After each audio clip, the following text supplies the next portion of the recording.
Hallo, heute geht es um dieses Bild. Das ist wieder ganz simpel. Auch von der Bildaufteilung. Ich sage jetzt mal nichts. Du müsstest es jetzt eigentlich wissen, was das für eine Bildaufteilung ist, wenn du die letzten Videos gesehen hast.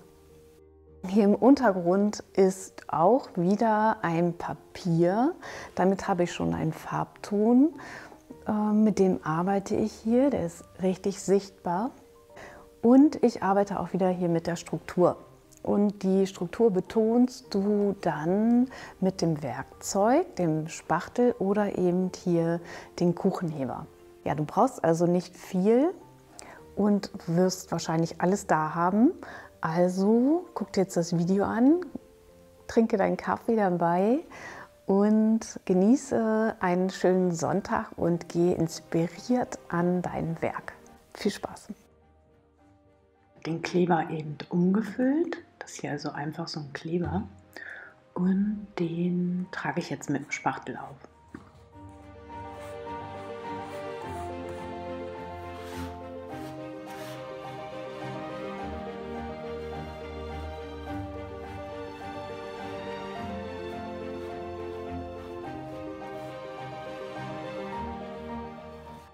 Jetzt nehme ich hier mein Bogenpapier. So, und jetzt drückst du das Papier schön auf den Kleber drauf und ja, klebst es damit fest.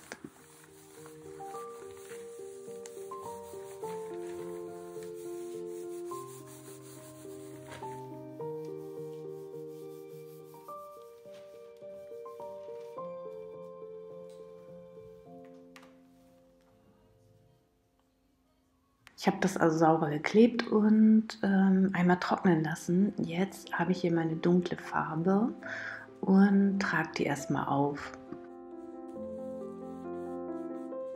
Einfach einen alten Borstenpinsel. Mit dem habe ich auch die Farbe angemischt und ja, ich merke schon, das Papier saugt sehr stark. Da muss ich gleich Wasser zugeben.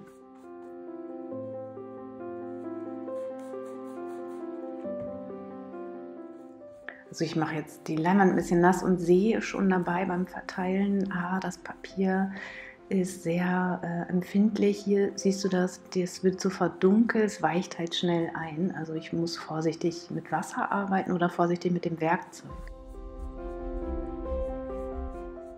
Ja, die Idee des Bildes habe ich schon ganz lange und jetzt freue ich mich total, dass ich endlich die Zeit habe, das auch umzusetzen.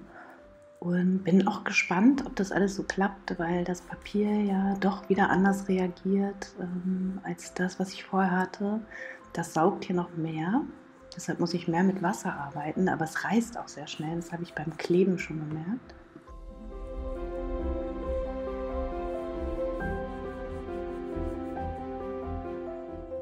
Probieren hier schon mal die Handhabung des Kuchenhebers. Das ist nämlich ein toller Spachtel. Und ja, ich muss immer an meinen Bruder denken, wenn ich den benutze. Das ist auch schön.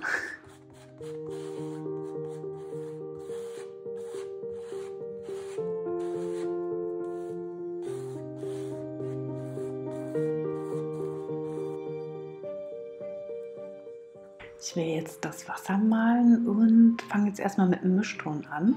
Du siehst, ich mische hier auch einfach auf so einen ausrangierten Deckel.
gedanklich begebe ich mich jetzt also ins nasse Wasser und ja, gucke, ich stehe mit den Füßen im Sand, gucke so nach hinten auf dem Horizont und ja, lass das Wasser so in den Himmel hineinlaufen.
Ich habe mir gerade beim Malen spontan überlegt, dass hier hinten ja auch so Menschen gehen könnten oder so Pfähle im Wasser stecken könnten.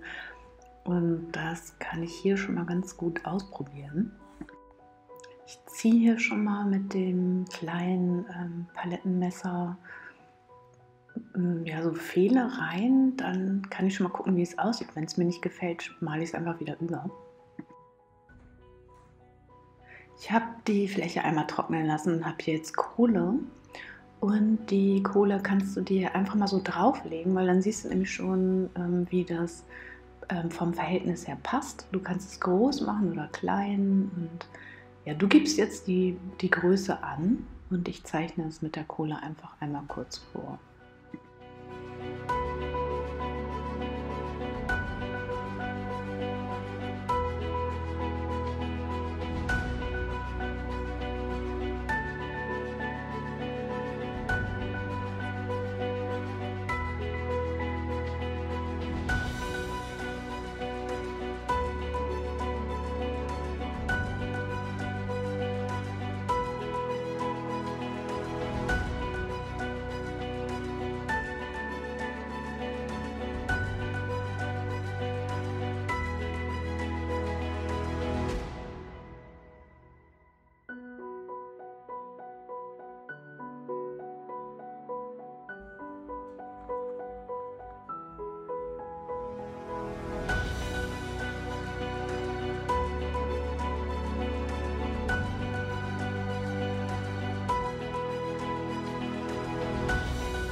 Ja, mit ganz einfachen Mitteln hier habe ich gearbeitet. Das ist mein Tortenheber, ein altes Erbstück. Ich freue mich total, dass ich das benutzen kann. Und ja, ich wünsche dir viel Spaß, wenn du malst. Du kannst das eben ausprobieren. Mach dir deine Musik an und lass es einfach mal laufen. Ich danke dir fürs Zuschauen und danke dir für dein Abo, falls du noch keins hast. Und ich freue mich auf deinen Kommentar und wünsche noch einen ganz tollen Sonntag. Bis zum nächsten Mal. Tschüss.